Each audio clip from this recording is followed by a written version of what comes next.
Hey everyone, it's Marina with the Strip View Live Success Talk Show here in fabulous Las Vegas, and with me is a very special guest, very cute and lovely, and she's shorter than me, so that's a bonus, Marci Shimoff. Thank you so much for being here. I'm so happy to be here with you, Maria. Now I'm holding this book, Happy for No Reason, the 7 Steps to Being Happy from the Inside Out. I love this because I love being happy and I love being around happy people. Well, I'll tell you, you're not alone, and especially nowadays, people need this more than ever. You know, as the economy becomes depressed, so do people. People become depressed. Right. We need to know a way to stay up when the economy is down. And do you know that unhappiness is an epidemic in our culture? 1 out of 5 women in America is on antidepressants. So that's the bad news. The good news is there's hope. We're actually cracking the code on happiness. We now know what it takes to make people happier. So that's what the book is about, and that's what my speaking and teaching is about. Marci, you know, I know it's one thing to be happy, but actually to become the happiness guru. I know you're in The Secret, you're a best-selling author, so many things. And I look at you, and of course I go, but of course she's the happiness guru. But, you know, how did that start? Well, I did not win the happiness jackpot at birth. As a matter of fact, I came out of the womb with existential angst. You know, when you look at those first grade pictures of kids and there's all the kids are smiling and there's always one kid that's kind of got a dark cloud around them. I was the kid. I was just really unhappy for no reason. I had a good life, but unhappy kid. But I was really lucky because I had a father who was the happiest person I'd ever known in my life. And he passed away a few years ago at age 91, but he woke up every morning with a big smile on his face, and his motto was, every day that I'm breathing is a good day. And I'll tell you something, one time I was about 19, and he and I were driving down the road, and I looked at him, I said, so Dad, tell me, what's your best advice for life? And he looked at me, and he said 4 words. He said, honey, just be happy. I threw my arms up into the air. I said, oh, Dad, that's easy for you to say. You were born that way. But I wasn't. What do I do? And he looked at me, and he said 4 more words. He said, honey, I don't know. And that was when I decided that I was going to find out what it would take for me to be happier, for you to be happier, for anyone to be happier. Because it seemed to me like some people were just born that way and others weren't. And I wanted to know, can anyone actually raise their happiness level? And I found the answer, thank goodness, is yes. Anyone can raise their happiness level. Well, do you mind? Can we go right into that and start learning how to be happy? Because I think it's almost like instinctual where you feel like, oh gosh, I'm happy or I'm not happy, but you don't know what the reasons are. And is it cause and effect, or is it part of you? Well, the research shows that we all have a happiness set point. And that means that we hover around the same happiness level no matter what happens to us, good or bad, unless we do something to change it. Like, you're familiar with the idea of a weight set point. You kind of get to the same weight and then it's hard to kind of lose from there. Well, same with happiness set point. And the happiness set point is half genetic, so you're born with that. The other half is your habits of thoughts and behavior. And that's the part you can change to really raise your happiness level. And just like you can turn up the thermostat at home, you can actually turn up your happiness thermostat.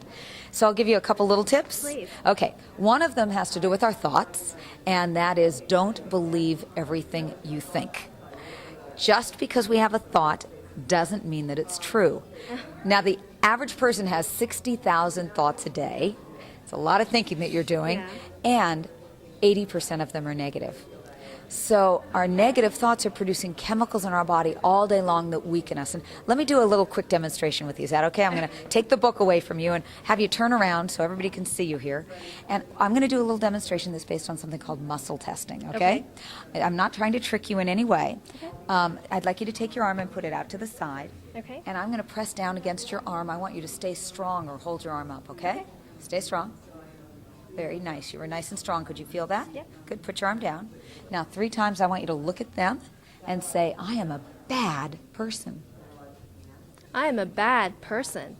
I'm a bad person. I'm a bad person. Good. Put your arm out to the side and stay strong. Couldn't stay strong, could you? Try again. Stay strong.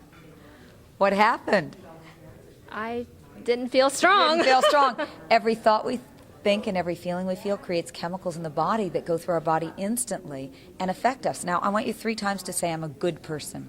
Good, I was hoping. Yes, we had to get back to that, of course, you know. I'm a good person. I'm a good person. I'm a good person. All right, now put your arm out and stay strong. Because I'm a good person. That's right, that's right. So, if 80% of our thoughts in a given day are negative, how do we feel at the end of the day? Yeah. Pretty bad. So one of the tools, of course, is our thinking and changing our thoughts. And there's some wonderful tools out there that I suggest that people use to help them dissolve their old patterns of negative thinking very quickly and easily. And I teach some of those. Emotional freedom technique is one, or the Sedona method is another. These are tools that people can learn in 10 minutes and helps really, really repattern the mind.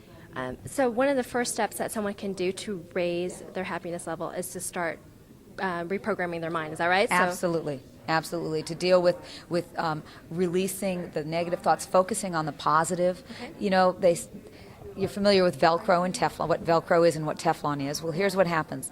The negative thoughts stick to us like Velcro. The positive thoughts slide off of us like Teflon. We want to change that. We want to reverse that so that the positives stick and the negatives slide off. Let me give you an example. If you get 10 compliments in a day and 1 criticism, what do you remember? The criticism. It stuck to you like Velcro, right? Right. Okay, we want to reverse that. We want the compliments to stick to you like Velcro, the criticism to slide off like Teflon. So you just have to reverse that ratio. What words of wisdom or inspiration do you have for our audience out there who want to raise their happiness meter? Well, first of all, that it's possible. That is the first step, to know that it's possible, to know that it's your responsibility to do it. And that more than anything else that you have wanted in life, and more than anybody else, anything else that anybody who's ever lived has wanted in life, is to be deeply happy. And that it's worth the time and investment that it takes to actually raise your happiness level. It doesn't take a lot.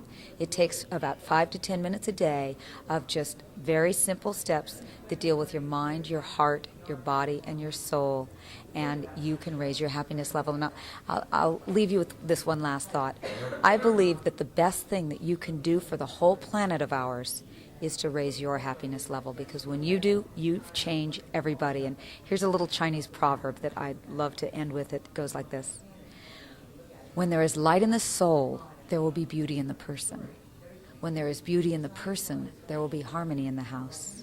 When there is harmony in the house, there will be order in the nation. And when there is order in the nation, there will be peace in this world of ours. So my wish and my prayer for everyone is that we all feel the love and the joy in our lives, and through that we create peace here on this planet of ours. What an honor and a privilege to be with you today. Thank you so much for your work and for being who you are and making me feel that much better today, just being in your presence. Oh, thank you. I'm happy for great reason that I got to be with you here today. Well, thank you. Well, just one final thing. Your book, where can people get it, and some contact information? Happy for No Reason is available in any bookstore, and you can go to happyfornoreason.com, and we have a Happy for No Reason questionnaire on there you can take to see where you fall on the Happy for No Reason scale, and a lot of wonderful free tools on there. So happyfornoreason.com. Thank you so much. Thank you.